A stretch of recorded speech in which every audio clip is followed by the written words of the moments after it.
Ojo ngantuk, friend. Dirungokno. Dicatet. Nek ana sing kepengin ditakokno. Yo, nanti takokno. Oke, sekarang yang sebelah kiri. Pembalasan lebih kecil. Yang keras. Friend. Ojo lali. Untuk ilmu. Kok guyu?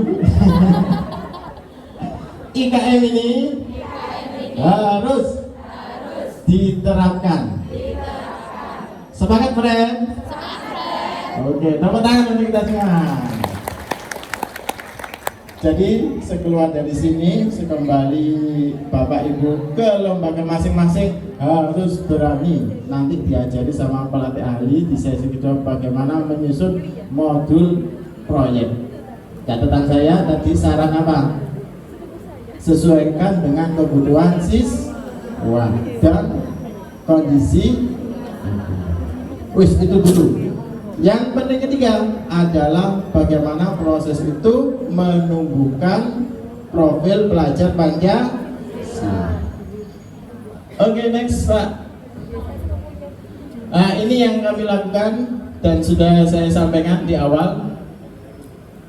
Gelar karya dilaksanakan 3 kali dalam 1 tahun pelajaran tengah semester 1. Oh, ini salah ini. Akhir ya, karena tengah semester 1 kan belum apa-apa. Tengah semester 2 akhir tahun pelajaran. Nah, ini action yang terakhir. Kemarin kita melakukan gelar karya akhir tahun dilaksanakan di Gresmol bersama 5 sekolah PSB angkatan 1. Jadi di awal kita harus bisa merencanakan. Kenapa kok di luar sekolah kita? Kalau di sekolah kita nanti yang mendapatkan informasi atau mendapatkan wawasan atau mendapatkan hal baru tentang proyek ya warga sekolah.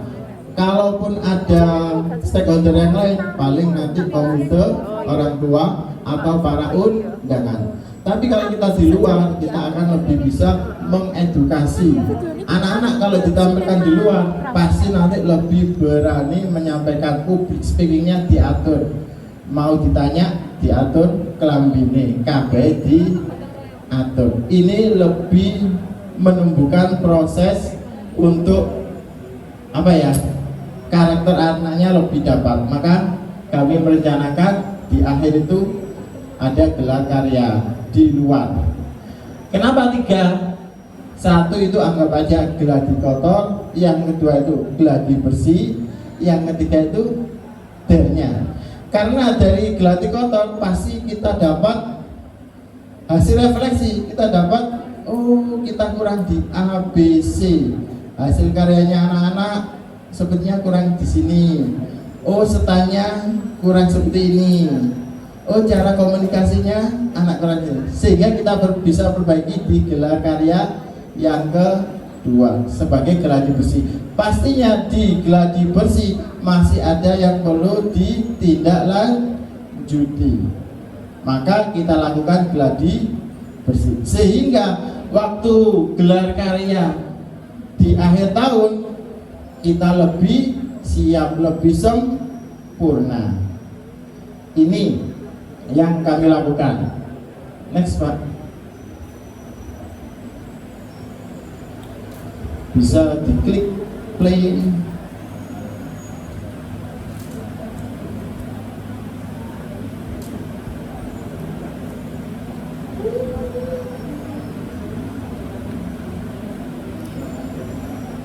Ini yang gelar karya kedua dihadiri Bu Ica sama Pak Kris, dan ini situasinya.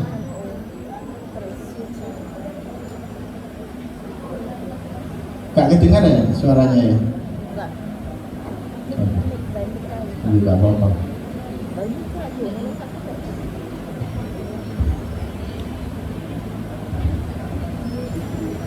Dan ini kita manfaatkan di ruang-ruang publik ya.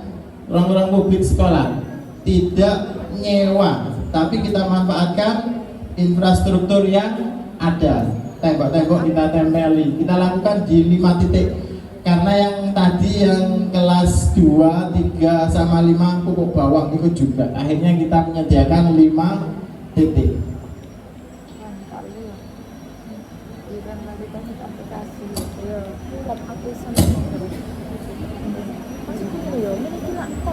Kalau kepengen lihat lagi monggo nanti di follow IG-nya SD Muhammadiyah 1 GKB.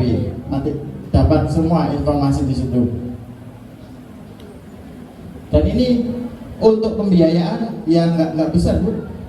Kita nggak nyewa terok, nggak nyewa sound, dengan sarana dan prasarana yang kita miliki. Jadi manajemen asetnya dipakai. Kalau semuanya harus dengan uang, ya habis banyak, Bu. Tapi menggunakan aset yang sudah ada, baik tanah bangunan, peralatan mesin, nah itu kita lebih efisiensi. Tapi kegiatannya tidak mengurangi kemeriahannya. Nah ini kita lakukan di kantin. Kantinnya kita liburkan.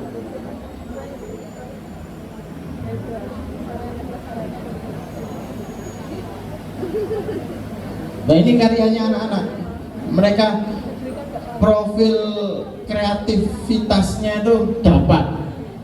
Apa yang menjadi imajinasi mereka, terus kreativitas mereka dapat. Nah, ini di ruang tunggu, nggak nyewa, Bu. Kita gunakan fasilitas sekolah yang ada.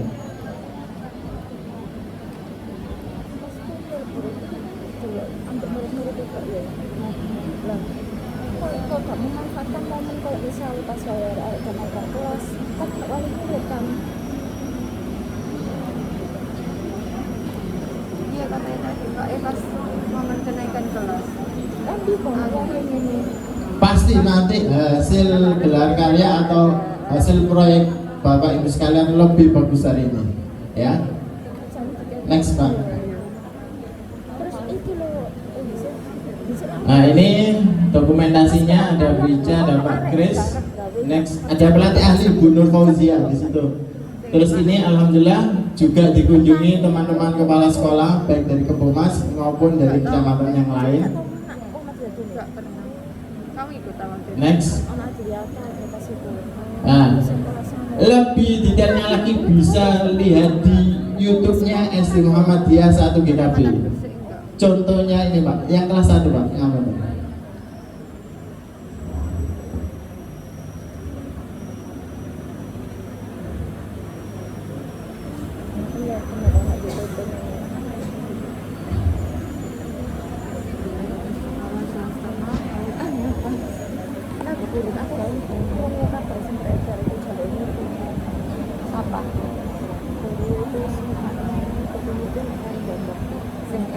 Oh, nggak bisa. Tampilannya beda.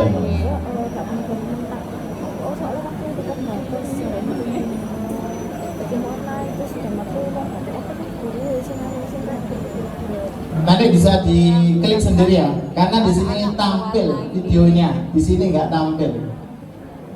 Jadi proses itu nantinya jenengan video. Kalau di awal sudah disiapkan untuk mendokumentasi, oh nanti ya kelas 1 dan kelas 4 didokumentasi, bentuknya landscape. Itu sangat membantu bagaimana proses selama proyek berlangsung, dan itu dikumpulkan jadi satu, dijadikan video, menambah konten YouTube sekolah menjadi jika kita mau refleksi atau melakukan penilaian bisa dilihat di situ.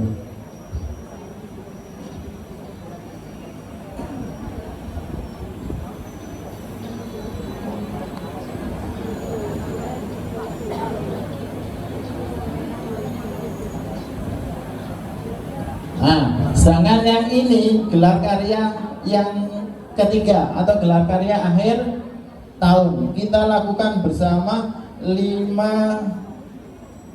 sekolah bersama 4 sekolah yang lain. Ini di Grace Mall. Karena ini kontennya untuk SD Mugep, maka ini yang saya ambil lebih banyak di SD Mugep. Sebenarnya sekolah yang lain 3 sekolah negeri, 2 di Indrarejo, 1 di Dukun, dan 1 SDIT Al Ibrahimi punya videonya masing-masing. Jangan tahu hasil kolaborasi 5 sekolah ini biayanya berapa? Masing-masing sekolah hanya urun 500.000. 500.000 mendapatkan kegiatan meriah seperti ini. Sampai piala-pialanya ini ya hasil urunan 500.000. Gak banyak kan? Kenapa? Karena kolaborasi itu akan menentukan inovasi seperti yang disampaikan oleh Mas Menteri tadi.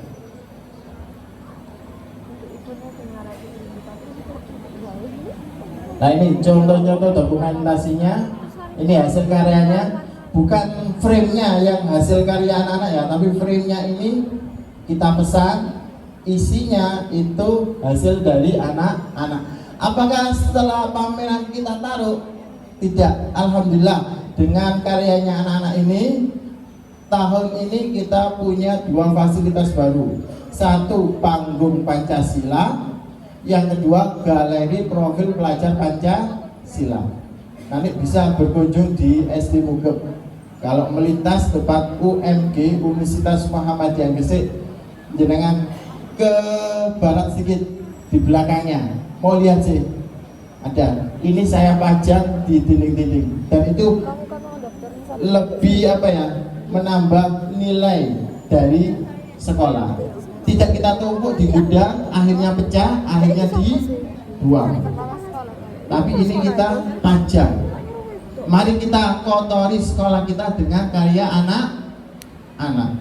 Insya Allah itu lebih membanggakan, lebih membuat anak-anak semakin percaya diri, semakin termotivasi untuk belajar. Iki lo karyaku, nanti diceritakan.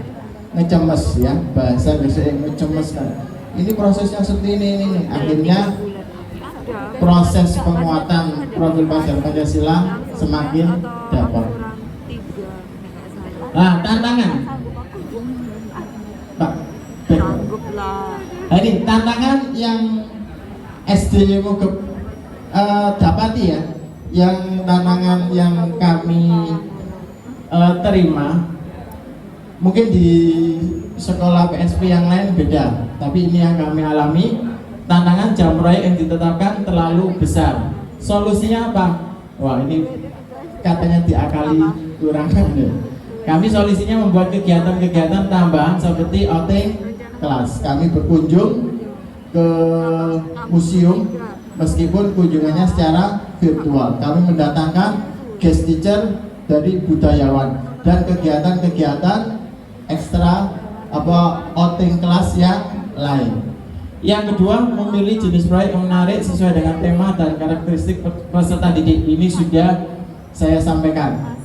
Solusinya, analisis bersama tim, memperbanyak wawasan, saling sinergi, saling sharing. Ini kebutuhannya anak seperti apa? Nah, kita komunikasikan sehingga proyek yang dipilih itu benar-benar sesuai dengan kebutuhan dan sesuai dengan konteks yang ada di lembaga kita. Biayanya cukup besar, kolaborasi dengan stakeholder itu yang kami lakukan di PSP, di gelar karya yang kedua dan ketiga.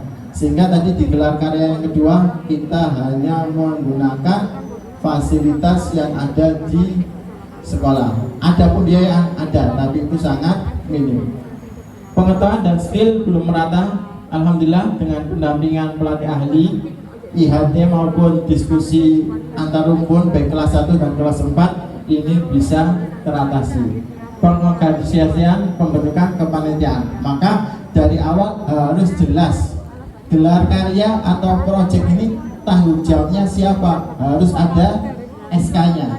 Kenapa? Kalau sudah ada SK-nya atau ada orangnya by name, oh namanya siapa, misalkan namanya Bu Silviana, oh jelas. Nah, Nanti Bu Silviana jelas nggak mau kepercayaan yang diberikan kepala sekolah ini tidak berjalan, pasti akan mengorganisasi agar proyek berjalan sesuai dengan apa yang direncanakan dan bisa melakukan gelar karya.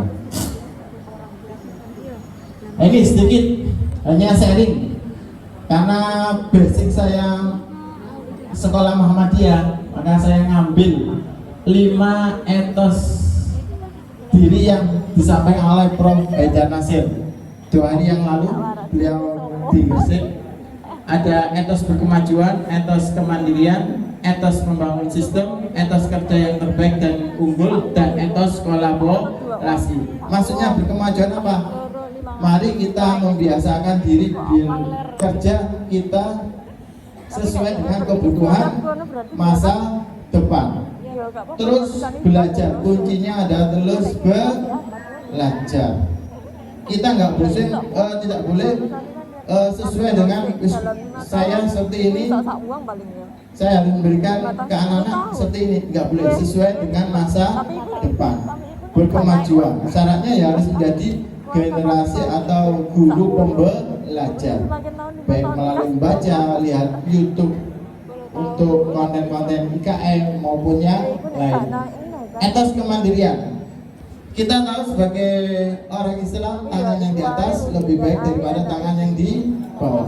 Jadi jangan menunggu untuk diberi, tapi kita harus mandiri yang memanfaatkan, mengoptimalkan apa yang ada di sekitar kita. Tanpa ada dana bisa nggak? Kalau kita bisa diskusi terus menemukan solusi dengan semangat mandiri, insya Allah bisa, dan ini sudah kita lakukan. Etos membangun sistem. Kenapa? Dengan sistem insya Allah apa yang kita rencanakan, apa yang kita lakukan, apa yang nanti kita refleksikan akan lebih mudah terorganisir. Maksudnya gini, membangun sistem. Kita mau proyek ini, misalkan kita mau ke Banyuwangi, itu kan enak Bu. Daripada mau kemana nggak tahu, kita pokoknya harus pergi. Dengan membangun sistem maka kita jelas kita mau kemana, mau ke Banyuwangi, berarti ke Banyuwangi naik kendaraan apa, terus orangnya berapa, kebutuhan makannya berapa, itu kan tersistem. Dan di situ kita akan lebih mudah untuk mensukseskan kegiatan proyek maupun gelar karya. Kerja yang terbaik dan unggul. Jadi untuk apapun pekerjaan kita, maka mindset kita bukan hanya sekedar selesai menunaikan kewajiban, tapi harus punya nilai, harus punya memberikan yang terbaik untuk siswa-siswi, untuk murid-murid, bukan murid-murid ya, murid-murid ya. Ini harus ada pada diri kita, etos yang terbaik dan unggul. Jadi percuma saja dengan adanya IKM ini gak memberikan tambahan nilai untuk sekolah kita, apalagi tambahan tidak ada penguatan ideologi, penguatan karakter profil pelajar Pancasila. Jadi etos kerja yang terbaik dan unggul ini harus kita miliki. Yang terakhir, etos kolaborasi, seperti yang tadi saya sampaikan di awal. Insya Allah dengan kolaborasi ini banyak hal yang bisa kita lakukan. Mungkin kerja sendiri akan memberikan kita lebih cepat, tapi kalau berkolaborasi kita akan lebih jauh untuk berlari. Sepertinya itu yang bisa saya sampaikan. Mohon maaf, ini sedikit best practice yang dilakukan di SD Muhammadiyah GKB Gresik. Saya akhiri. Assalamualaikum warahmatullahi wabarakatuh. Tepuk tangan untuk Pak Nur Komarif. Bapak Ibu, mungkin sedikit itu yang disampaikan oleh Pak Komarif tentang best practice-nya, yaitu proyek biaya dilakukan selama 1 tahun. Mungkin dari ada beberapa, satu atau dua orang yang ingin menanyakan. Ada? Ada katanya belakang, gampang Pak, proyek kayak gue digawe nang pitulah akeh proyek. Iya. Gimana? Kira-kira sudah ada semacam gambaran? Oh, sederhana itu aja. Cukup Bapak Ibu? Ada yang kurang pas? Sebetulnya sudah pas-pas semua. Yoga pas gak iso, pas wedi, pas bodoh yake, apalagi pokoknya pas.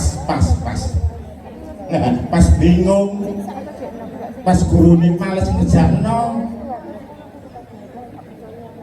pas lagi apalagi, pas repot, ya semua pas baik. Tidak apa-apa, kita harus optimis bahwasanya apa yang kita di depan itu semuanya gambaran kita untuk lebih maju. Setuju Bapak Ibu? Setuju. Terima kasih untuk Bapak Ibu. Nanti langsung ke tempat kelasnya masing-masing. Kurang lebihnya saya sebagai pengantar, saya akhiri. Assalamualaikum warahmatullahi wabarakatuh.